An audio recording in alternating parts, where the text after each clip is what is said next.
3 days nang nakalabay mga day ikan sa pagikan sa kong mga amo pa do nga tos Bangkok, Thailand. Unya tulo na lang pud kaadlaw ang kuwang mobalik na sila maong hinay-hinay na tagpanglimpyo diri sa balay.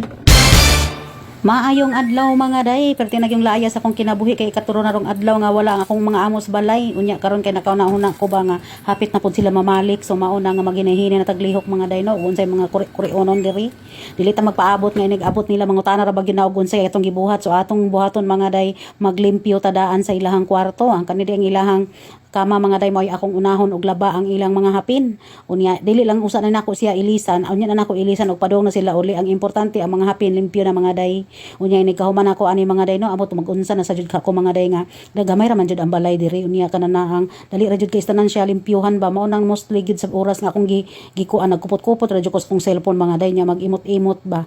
Pero mga day basi bisan pa man og wala atong mga amo no, ato jung unahon ang ato ang mga buluhaton samtang wa sila may nang inigpauli nila, wala sila daghang ikareklamo kay naa man koy uban sad mga day nga mga katabang wa diri ang mga amo manggawas pud maglaag-laag. Pero ako mga day mahadlok jud ko maglaag-laag maski pag wala akong mga amo, kinahanglan na adyo ko sa balay. Kay abi ninyo mga day no, diri sa Hong Kong bihira lang jud ang balay nga walay monitor, kag asa silang lugar sa dapit sa kalibutan mga day makita ra gyud nila og unsay sud sa balay og naabata or naabakay gipasakas imong balay.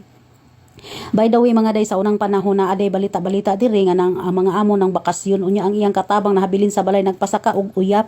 Pero kita mga day kay wala man tayo uyab, wa say musaka mga day. Kita mga day ay bawal jud na siya mga day no, dili gid ta magpatakag dawat og bisita samtang wala ang atong amo kay bisag unsaon imong tago mga day na adyoy makahibaw, na adyoy makasumbong.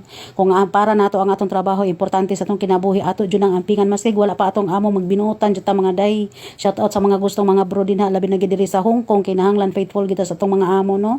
Pung pas akong mga amo ako sobrang honest daw ko, charot kulbaan sad ta kay nabi tay mga gitago po mga butbut in tawon. Pero dili about sa trabaho mga day no, about sa ato ang problema sa kinabuhi. Bitaw mga day dili lang ta maghunahuna ng mga problema ang atong hunahunaon ang atong trabaho mga day kung unsaon nato paghanay.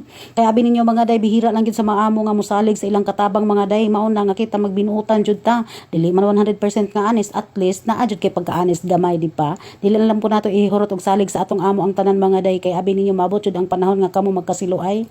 Wa na gyud ayo ang kinabuhi mga day, once nga kamo na namoy diferensya sa inyong amo mga day, hawa na lang jud mo kay wa na jud nay kalinaw ang kinabuhi sa imong amo og nimo sud sa balay.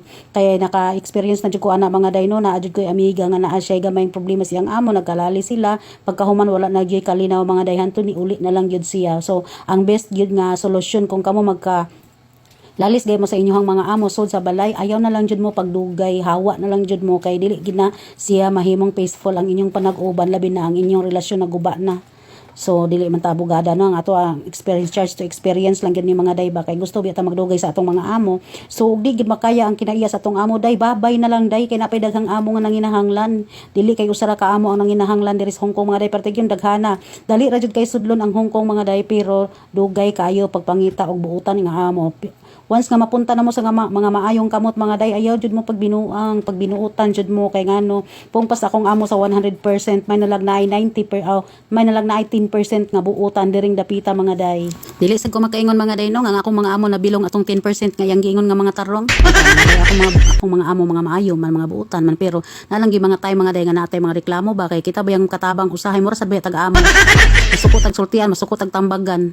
Kay lagi naatay igo kamao na ta mo trabaho mo tag sikinsa nga tudloan pa. Bitaw mga day tinuod na siya, pero abi ninyo mga day no, swerteon lang jud ko sa mga amo mga day kay ang ilang mga kinaiya makaya-kaya ra gyud. Sa una pud sa kwait ko mga day ang akong mga amo dito okay ra jud kay tanan, wala jud bastos sa balay, mas bastos pa ko.